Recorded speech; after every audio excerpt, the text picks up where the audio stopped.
বৃহস্পতিবার বোলপুরে আগুন লাগলে আতঙ্কিত না হয়ে দ্রুত ও নিরাপদে পরিস্থিতি মোকাবিলার বার্তা দিতে সচেতনতামূলক কর্মসূচির আয়োজন করা হয়। বোলপুর মহকুমা প্রশাসনের উদ্যোগে আয়োজিত এই কর্মসূচিতে দমকল, বিদ্যুৎ, পূর্ত দপ্তর, বিভিন্ন স্কুল ও সরকারি দপ্তরের কর্মী এবং সাধারণ মানুষ অংশ নেন। কর্মসূচিতে রান্নাঘরে গ্যাস সিলিন্ডার থেকে আগুন লাগলে কিভাবে সতর্কতার সঙ্গে পরিস্থিতি নিয়ন্ত্রণে আনতে হবে তা হাতে কলমে দেখানো হয়। পাশাপাশি আগুন লাগার পর প্রাথমিকভাবে কী পদক্ষেপ নিতে হবে এবং কখন দ্রুত দমকলকে খবর দিতে হবে সে বিষয়েও প্রশিক্ষণ দেওয়া হয়। অনুষ্ঠানে উপস্থিত ছিলেন বোলপুরের মহকুমা শাসক, মহকুমা পুলিশ আধিকারিক, থানার আইসি, দমকল বিভাগের আধিকারিক সহ বিভিন্ন সরকারি দপ্তরের আধিকারিক ও কর্মীরা। প্রশাসনের পক্ষ থেকে জানানো হয়, আগুন মোকাবিলায় সাধারণ মানুষের সচেতনতা ও প্রস্তুতি বাড়াতেই এই উদ্যোগ। আচ্ছা, আজকে আমাদের যে ফায়ার সেফটি অ্যাওয়ারনেস ক্যাম্প ছিল, তো সেটা আমাদের মূলত ডেমনস্ট্রেশন একটা ক্যাম্প ছিল, প্রোগ্রাম।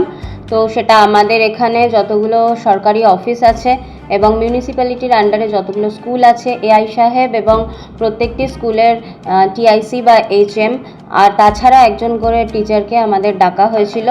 এছাড়া আমাদের এসডিপিও সাহেব ছিলেন, এসএসডি এর তরফ থেকে দুজন প্রতিনিধি ছিলেন, আমাদের পিডব্লিউডির সিভিল আর ইলেকট্রিক্যাল তাদের অ্যাসিস্ট্যান্ট ইঞ্জিনিয়ার সাহেবরা ছিলেন, আমাদের সমস্ত থানার ওসিআইসি সাহেবরা ছিলেন, আমাদের ব্লক অফিস, বিডিও অফিসের রিপ্রেজেন্টেটিভরা ছিলেন। তাছাড়া আমাদের সদ্য জয়েন করেছেন আমাদের এসিও মহিত সাহেব ছিলেন। আর আমাদের এই প্রোগ্রামটা ফরেস্ট রেঞ্জ অফিসার ছিলেন, আমাদের জিএমডিআইসি সাহেবের তরফ থেকে রিপ্রেজেন্টেটিভ ছিলেন, আর আরও অনেকে ছিলেন আমাদের প্রতিনিধিরা। আমাদের টোটাল অফিসের যত স্টাফ আছে সবাই ছিলেন। আমাদের বোলপুর ফায়ার স্টেশনের তরফ থেকে ওনাদের সাথে কোলাবোরেশনে ওনারা খুব সংক্ষিপ্ত সময়ে এই প্রোগ্রামটা করেছেন। এটা আমাদের জনসাধারণ যারা ছিল সামনে পাশে, তাদেরকে সকলকে আহ্বান করা হয়েছে, তারাও অনেকে এসেছেন এবং দেখেছেন। আমাদের প্রত্যেকের অফিসগুলোতে সাধারণত আমাদের ফায়ার সেফটি মেজার কিছু নেওয়া থাকে, কিছু ফায়ার এক্সটিংগুইশার থাকে।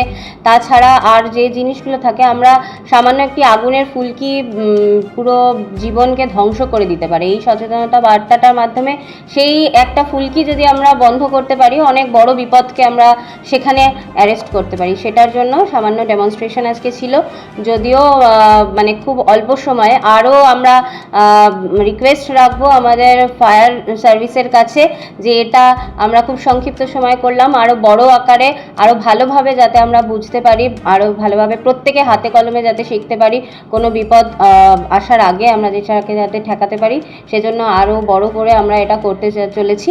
আর আপাতত আজকে আমাদের এসডি অফিসে হলো, এর পরবর্তীতে আমাদের হসপিটাল, স্কুল, আরও যতগুলো অফিস আছে সবগুলো অফিসে এরকম ক্যাম্প হবে এবং জনসাধারণের মাঝখানেও এই ক্যাম্পগুলো করা হবে, যাতে কোনো রকম অগ্নি থেকে বিপদ আর আমাদের আগামীতে না ঘটে। কারণ আমরা রিসেন্টলি একটি দুর্ঘটনা আমরা ফেস করেছি, সেই যেন সেটা কোনোভাবেই এসডিও ম্যাডামের তত্ত্বাবধানে এই যে ফার্স্ট ডেমনস্ট্রেশন আর অ্যাওয়ারনেস প্রোগ্রামটা হলো, এখানকার সমস্ত ডিপার্টমেন্ট, পুলিশ, সাথে সাধারণ পাবলিক, আমাদের এসডিও অফিসের সমস্ত স্টাফেরা ছিলেন। মানে খুব ভালো রকম সাড়া পেলাম। মানুষ যে ফায়ার সম্বন্ধে এত আগ্রহী দেখে আমাদের খুব ভালো লাগলো। এবং এক্সটিংগুইশার এবং প্রাথমিক ফায়ার সম্বন্ধে, যে ফায়ার হলে কী করব আমরা, সেইটুকু ধারণা বেসিক আমরা একটু আলোচনা করলাম, যেটাই আমাদের ডেমনস্ট্রেশনের রূপ। সেটাই আপনারা বিগত দিনে দেখলেন এবং আরও কিছু জায়গায় আমরা ডেমনস্ট্রেশন এরকম করেও থাকি, স্কুল, এনসিসি, এসব অফিসগুলো আমরা ডেমনস্ট্রেশন এইভাবেই করে থাকি। বিগত দিনে মানুষের খুব ভালো সাড়া, খুব ভালো লাগলো এবং ম্যাডাম ছিলেন তত্ত্বাবধানে, খুবই ভালো লাগলো। সেটা তো খুব পার্টিকুলার, ধরুন যদি গ্যাস ফায়ার হয় তো আগুন তো আপনি দেখতে পাবেন চোখে, গ্যাস আপনার তো ঘ্রাণ শক্তি আছে, গ্যাস তো গন্ধযুক্ত, তো আপনি তো নাকি ঘ্রাণ পাবেন যে ফায়ারটা মানে গ্যাস লিক হচ্ছে।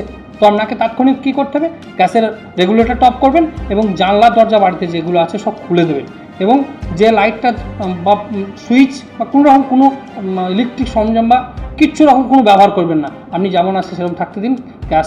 গ্যাসের সিলিন্ডারকে আপনি একটু বাড়ি বের করে দিন, ইভেন বাড়ির বাইরে, বাস। আর এইটুকুই সতর্কতা অবলম্বন করুন, আর কিচ্ছু হবে না।